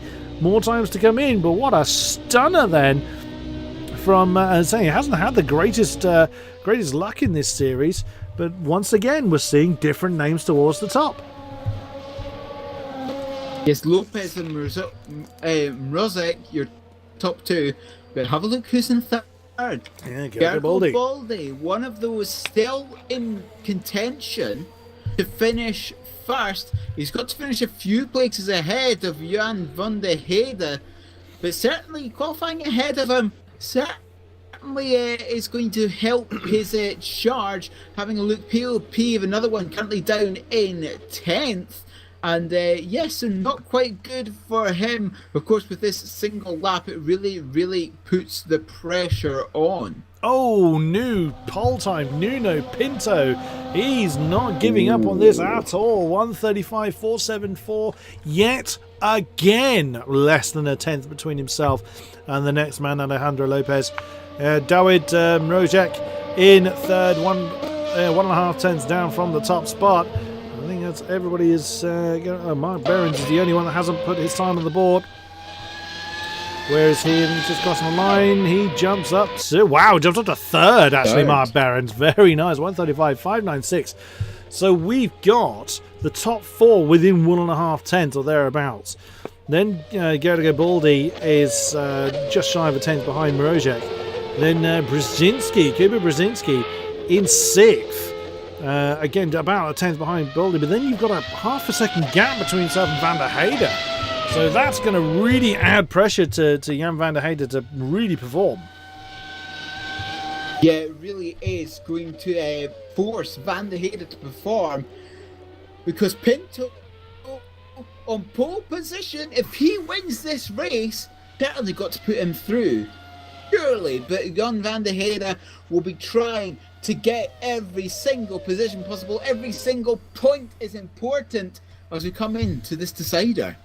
But of course that puts Van der Heijden in a really difficult position because he's going to be right in the midst of where the midfield are going to be fighting. So that is quite dangerous then for Van der Heijden as he comes into this round leading the championship, but or leading this mini series. But yeah, that's name we haven't really seen is Peter Daljak in 8th position. He's less than a 10th behind him. James Sadler we've seen, and Jim Parisis. Was right towards the sharp end. He's qualified 10th nearly, so second and a half down. So yeah, Kevin Ryan we saw right towards the sharp end of the race, once down in 18th. Really big changing of the guard. Having a look at the standings, yes, Van der Heijden with 45 points, and it's Pinto with 37, Peeve and Baldy both with 36. Then it's the rest of the pack behind. Pinto wins this race, and I believe if Pinto wins this race, there's an 8-point gap, which means Van der Heijden has to finish on the podium. There really is all to play for Van der Heijden. He has to make it past Brzezinski, Baldy, Mrozek and Behrens as well to be guaranteed this shot. No pressure then. But here we go for the final time in this series. Engines, revs, rise and let them go. The green flag waves. It's a decent start from Behrens. Pinto's in the wall. He had a big big wheel spin moment. That's put him right the way down to 6th. That's the worst thing he could have hoped for. Lopez has actually gone through to take the lead. Rozak second. Behrens is in 3rd then, but under a lot of pressure from Baldy on the outside, coming around turn 3, side by side, then through the twisty section. Mid Behrens is just about going to hang on to that. Pinto up to 5th, right behind him, but still side by side. Baldy had to get out of that. And Van der Heijden's out. Van der Heijden's got no rear wing. No! He's been caught up in trouble at the start line. Van der Heijden's got no rear wing. Surely that's his opportunity. God, this is a big spin behind. Who's that? That's involved Baldy. That's Baldy as well. Oh my goodness, a complete changing of the guard. As Baldy right the way down to 15th. Peyo Peeve is down there as well. All of our front runners are completely scattered in this particular race. Now Mrozek leads the way from Behrens.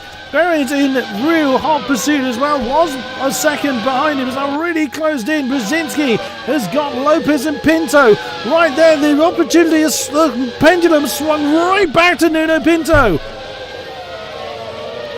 Yes, it has, and I'm having a look further down, and I don't think any of the other championship contenders are really at the point at the moment to score big points. Baldy's down in 14th, Van der Heijden's down in 18th, but he's trying to nurse a broken car back round to the pits.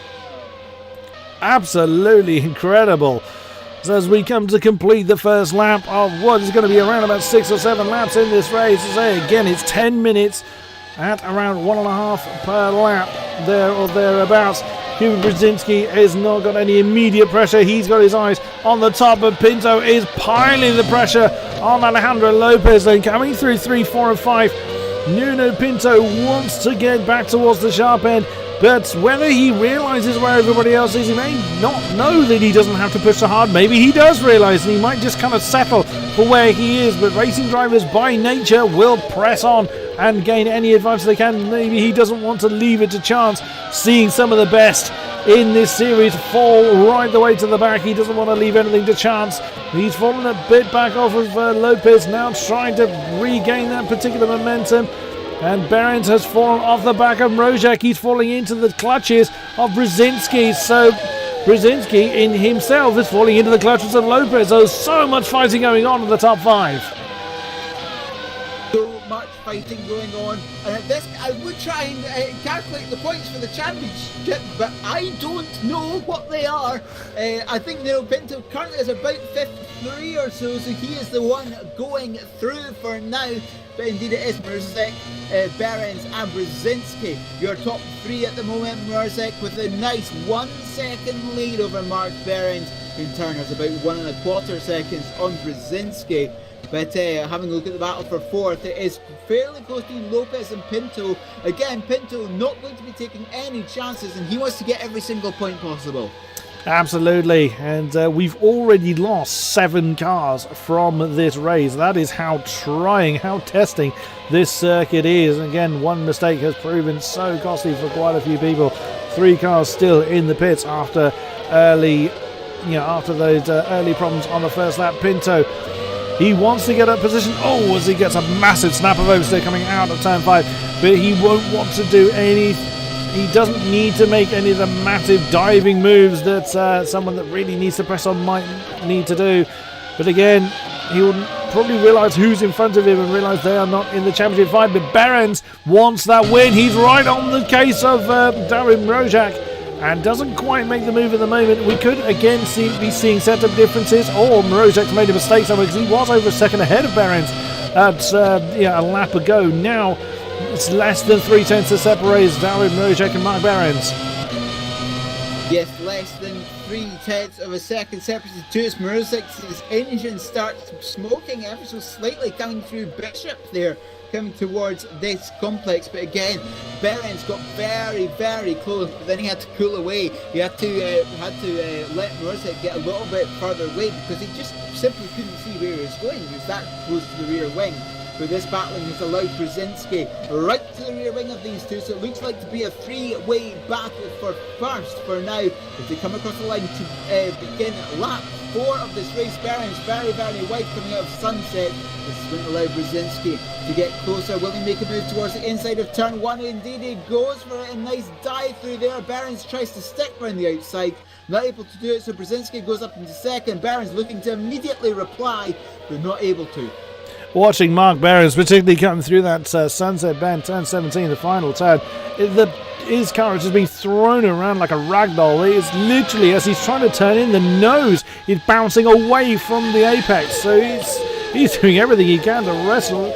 It'd be easier riding a horse bareback, I suspect, but on they go then, the top 3 really close. Brzezinski now really in the charging seat. Behrens has lost some momentum, whether it's as a result of a mistake or as just how the setup is not really coping. Well, I'll say he's not coping too well with the road. He is up to 3rd, however, to be fair. But wow, Brzezinski out of nowhere now really piling the pressure onto Mrozek. And Pinto spun! Pinto's had a massive moment. I think he caught Lopez there. Lopez has spun as well. There comes Jim Parisis up into 5th. That's Kevin Ryan that's come through into 6th position. Oh dear, I think Lopez just got caught. And Nuno Pinto coming into turn 13 was sideways over the grass and just collected Lopez in. But Pinto continues. He's now up into 4th position with Jim Parisis and Kevin Ryan in very short order. And that's Mrozek and Brzezinski for the lead. Brzezinski has managed to get up into the lead briefly.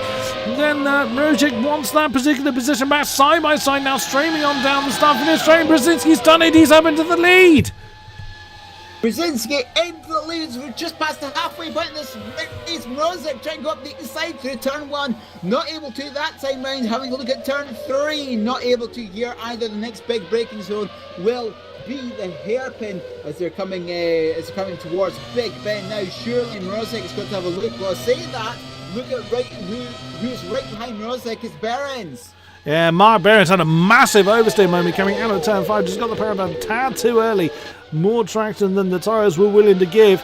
But every single corner, these cars are switching all over the place. Brzezinski has been flying again. More smoke coming from the back of Roset's car. That is not going to be helping him at all.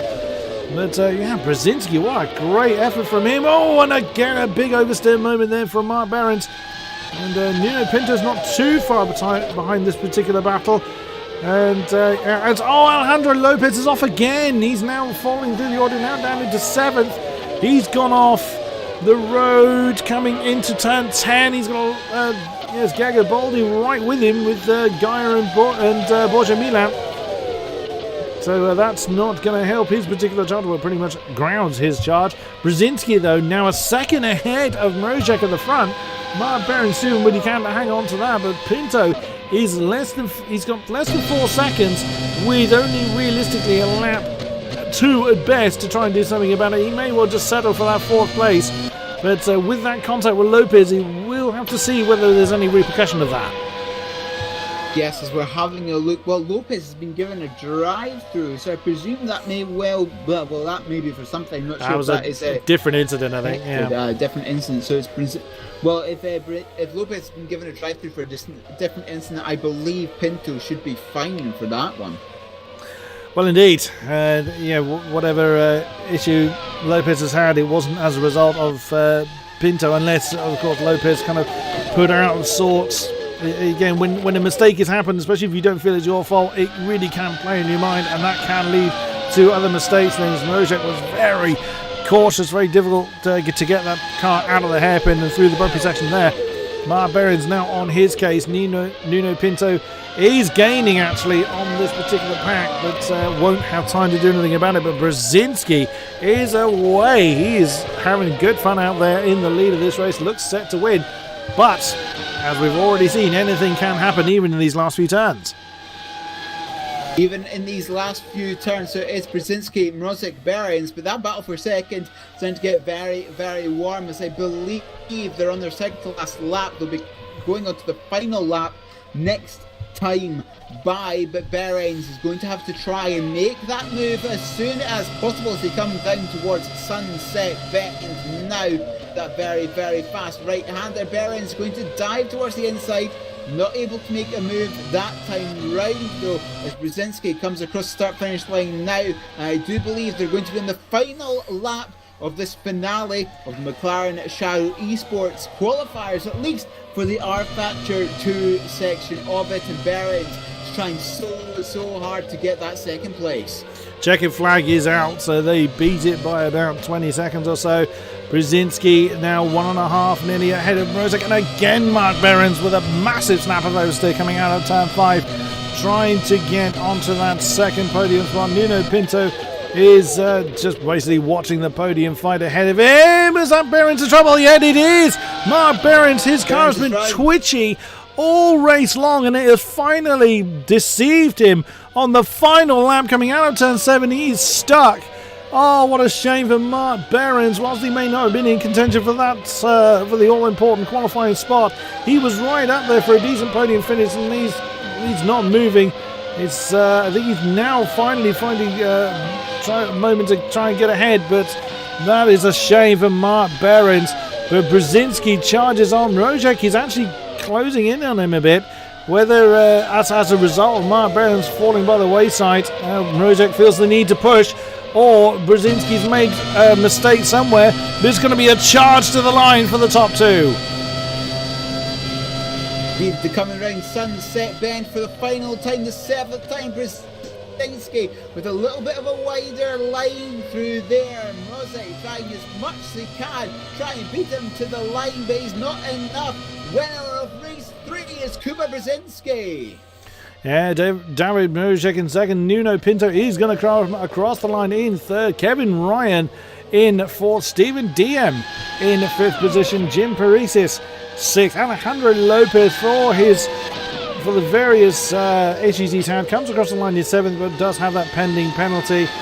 Then that's going to elevate several cars ahead of him. Then Borja Milan classified in 8th with Eros Masiuli in 9th, with Florian Gaia rounding out the top 10. Indeed, and I thought Longford was going to be the wild card race. That one was absolutely extraordinary, but we are just, well, the people behind the scenes here are just adding up the points to see who the winner is going to be. But indeed, I thought Longford was going to be the wild card. That race was absolutely bonkers. Oh, wasn't it just? There's going to be some adjudication going on before the winner can be announced. But wow, absolutely fair effort then from Kuba Brzezinski, from I'd say nowhere, but certainly from further down the field. Just absolutely stormed through to take the win from Darren Mrozek, who held it for a while. And Nuno Pinto, with the few offs that he had going sideways into the side of Alejandro Lopez, is, I'm sure, going to be a bit of a talking point. But then Lopez had problems of his own. But well done to all of our drivers. Just getting to this stage is something that they can be proud of. Of course, only one driver can progress on beyond this point, but all of our drivers taking part in this evening's race have reason to be proud for getting to this stage. But what great racing they've all put on for us this evening.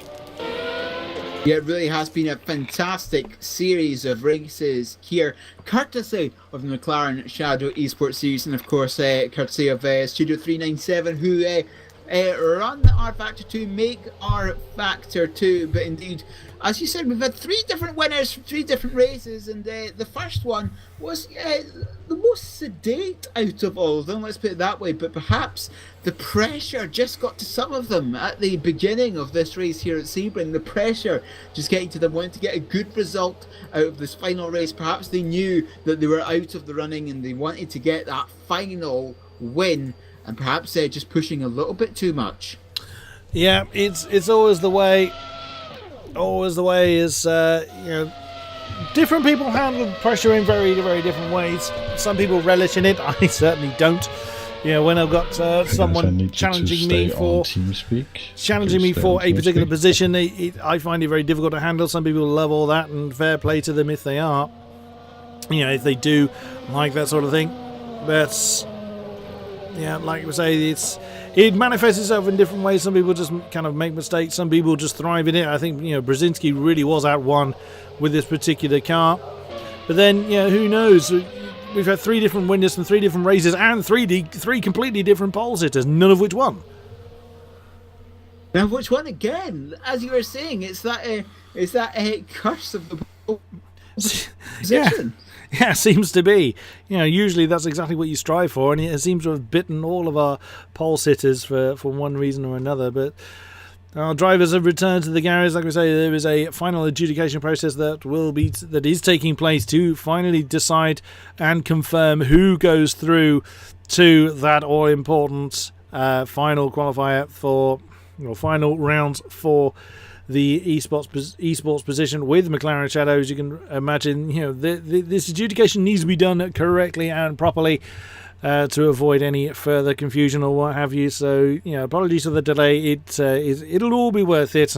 But again, congratulations to all of our drivers that have taken part tonight.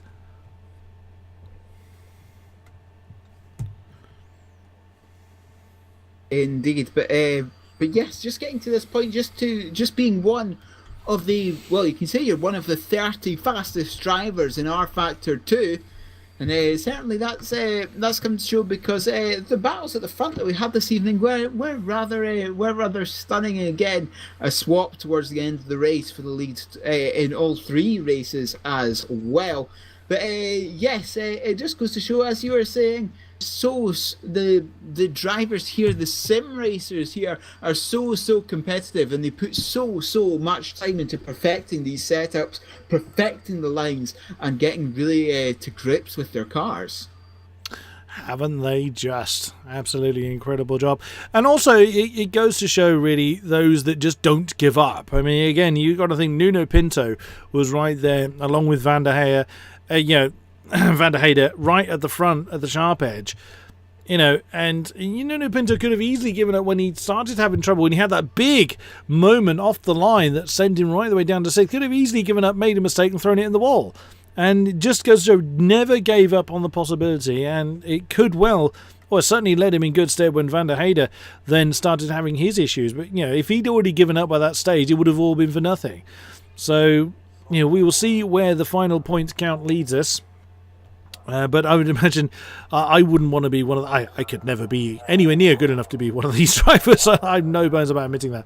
But you got to think, this is going to be a really tense moment for our drivers, just waiting for the final points count to be done, any kind of post-race adjudication to take place. They're all sitting there, or certainly the ones towards the sharper end, are just sitting there waiting. It's a very nervous time for our drivers.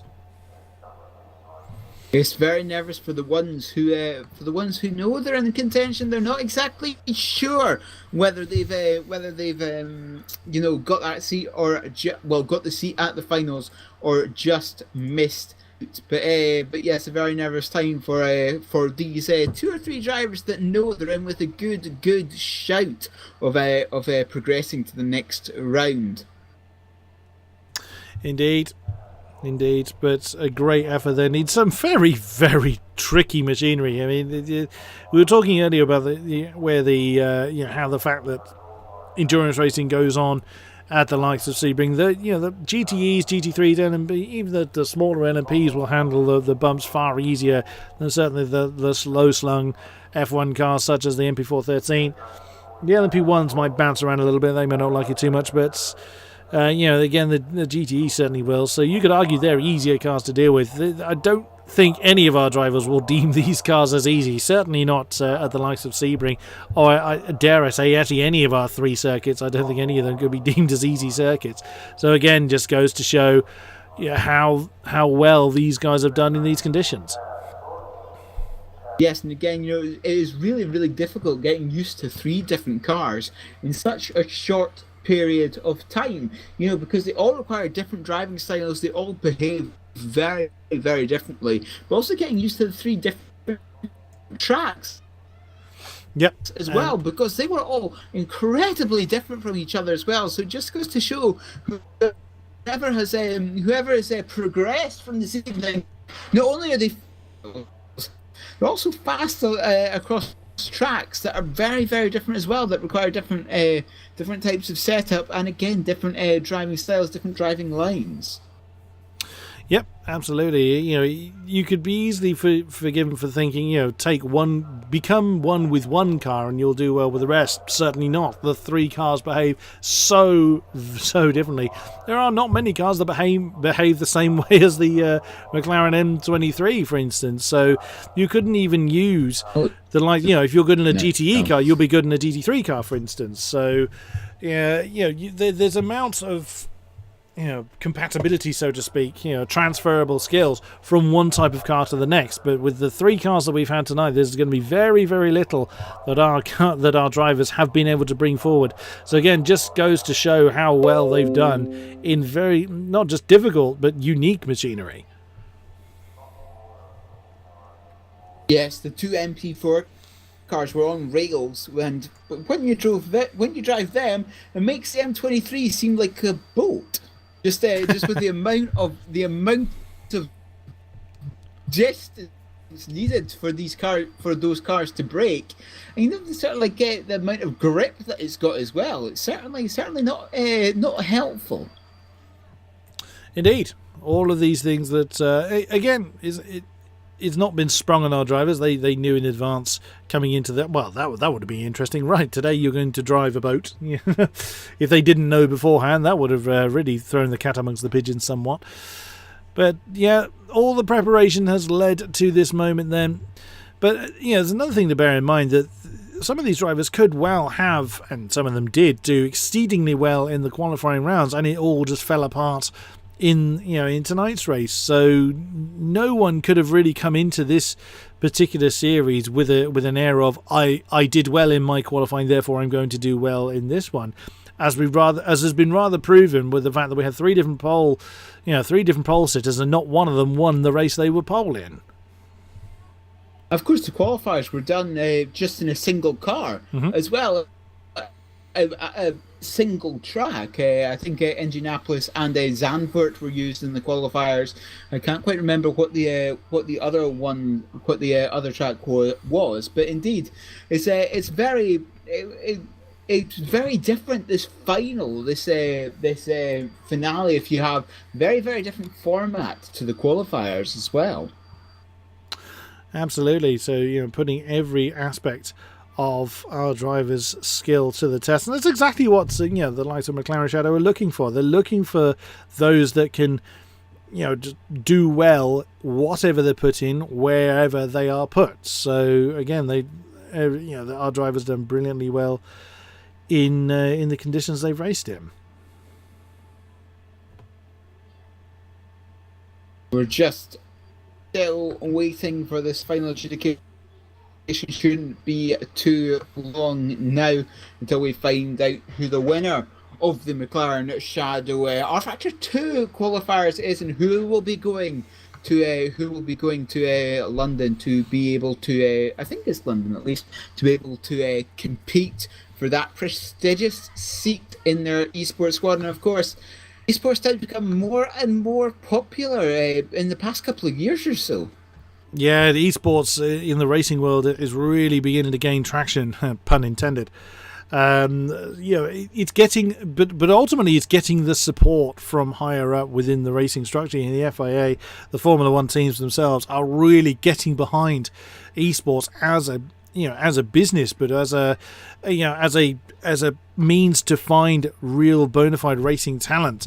It's a common argument that esports faces. It's not a sport. It's not really just people playing games, but equally, it's a place that real driving talent, because these guys have still got to put themselves. They've got to be very physically fit, along with being very capable actually in competitive scenarios.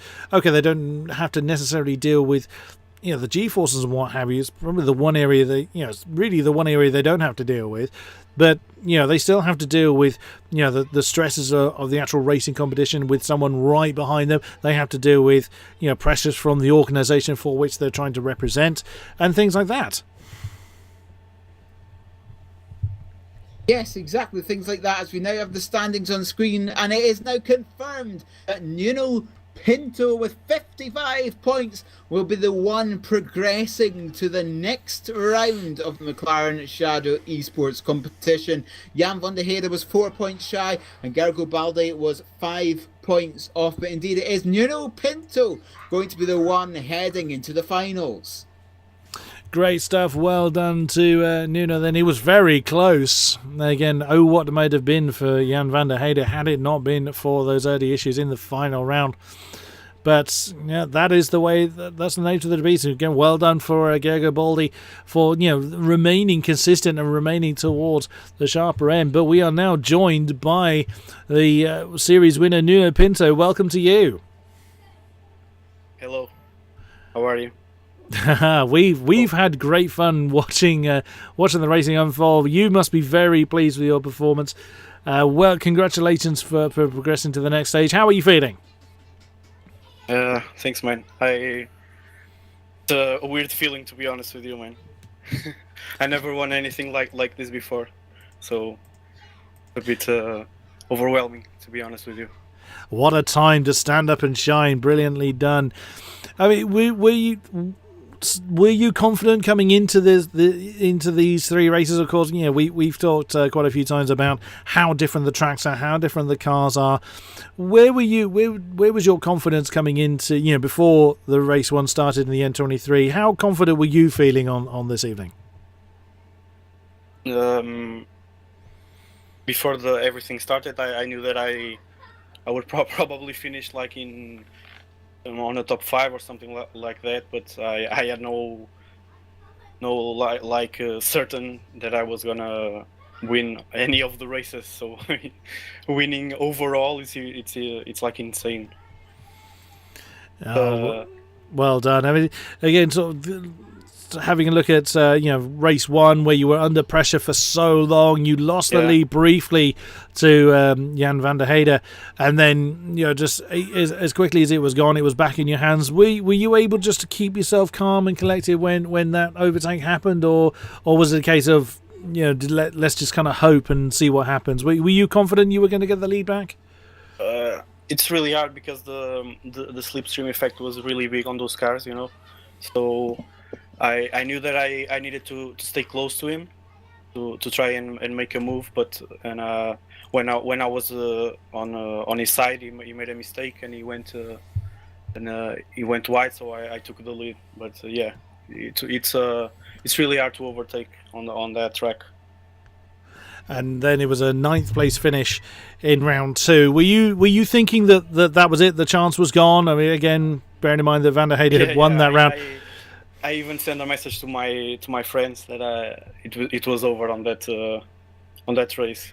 To be honest with you, I really thought I couldn't stand a chance on the final race, because even though I finished P9, it was too much, And then you had that big wheel spin moment on the line from pole. Again, was it just a case of, oh well, let's just see what happens? Or I mean, your pole time was very, very impressive. Was it, when you got that pole, was it that maybe this could happen? Did that start to creep in, or were you still pretty certain that it was all done? No. The problem with the start was when I practiced at offline. You know, I always started on the good part of the track, on the right part. Yeah. So when I went on the on the race on the dirt side, the wheels just spun and I almost crashed. I maintained the car on track, and I kept my calm and tried to do the best possible. Brilliant stuff. Well done. So you progress on to the next stage. It's very worthwhile, very worthy winner. Well done to you, and we wish you the best going forwards. Thank you.